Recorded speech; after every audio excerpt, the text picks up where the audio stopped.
second possible adjustment is Luke Hughes. Yes. Now, again, we've seen fans talk about this. One of the guys, I apologize for having the full handle there, Jeff on Twitter. I like you. We have a lot of great interactions. He kind of comically said, so fans' response is insert Schmidt into goal and bring in Luke Hughes, who has 2 career NHL games under his belt. That's the solution for a team that just showed a lot of young nerves in game number 1. When it comes to the goaltending, I agree. Vitek is the play because he's proven it, he's earned it, and you wait and see. However, there's no other way to slice this. Luke Hughes is built, whether it's now or in the future, to be a high-impact number 1 power play line contributor for the New Jersey Devils. It's really hard to sit here and have them go 0 for 4 and look as bad as they have on the power play and not say it's worth. I think this is a far bigger debate to me than Vitek for game number 2.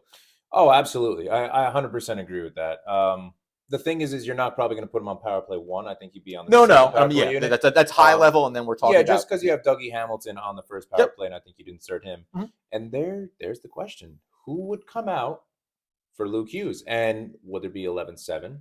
So that's the debate that I really want to kind of get to here. Let's say that you want to have that opportunity to have Luke Hughes available on the second power play shift or inside of that defensive rotation. So 2 parts. First part is, if you wanted to have him available, are you sacrificing an offensive or defensive player? Defensive. Okay. Without a question. Okay. So now if you're making that decision, so that means then that answers the question. How are you utilizing Luke Hughes? He's going to be in the defensive rotation then because you want to stay 12-6, not 11-7. So he can't be in there without being on the defensive rotation. Just because I'm kind of used to what Ruff has been doing. Sure. This year, I think what's going to happen. Follow the breadcrumbs. I think Kevin Ball is going to come out of the lineup in game 2, and that upsets me a little bit because he wasn't shifted much at all in the third period. Clearly, Ruff saw something he didn't like. He was not shifted. Yep. He probably had 4 shifts. I got to look at his ice time. We have to go back and look. He had a couple bad turnovers in the third period too. Yep.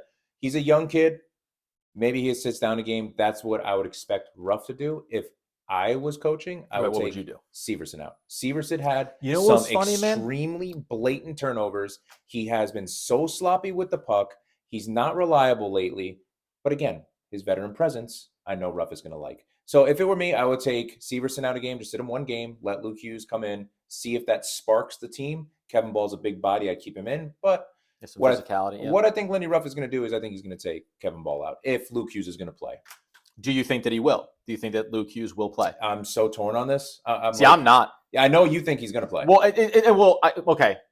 Well, no. Let me rephrase this. Yes. Because I know that you want him to play. I believe that he should play right. Because you have a deficiency and he is a potential solution. I understand that there is a give and take with the idea of whatever you gain in value of bringing Luke Hughes into the rotation, you're going to have a potential downside of him defensively. We talk about the very small 2-game sample size.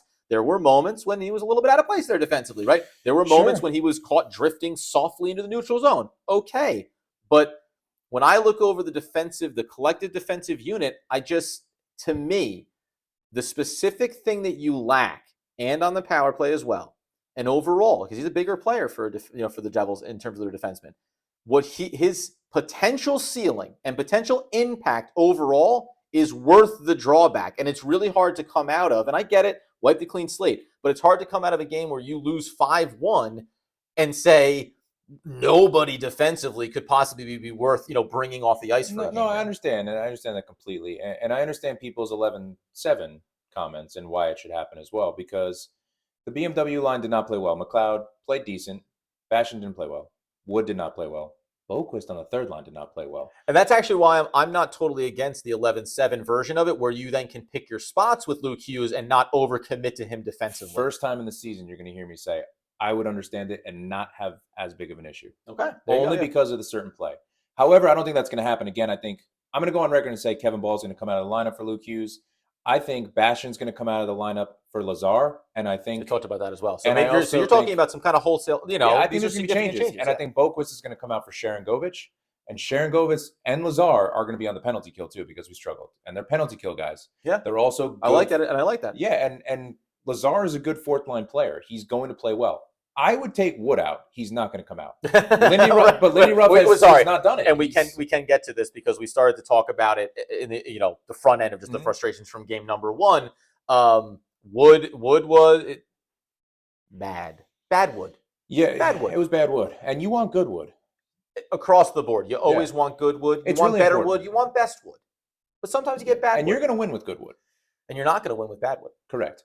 But no, in all seriousness, it's frustrating. Is that all we have? That's as far as I want to take that. It's frustrating because he played well down the stretch, and watching him play the way he did in game one, I'm like, oh my God. But you could say that for a lot of Devils too. It's Boquist had a bad game. He had bad turnovers.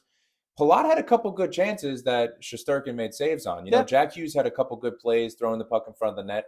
Lines were juggled, as we know Lindy Ruff is going to do when we're down like this and we're not playing well. I understand. It's hard to say let's keep the lines together that are intact for the first period when you're getting dominated.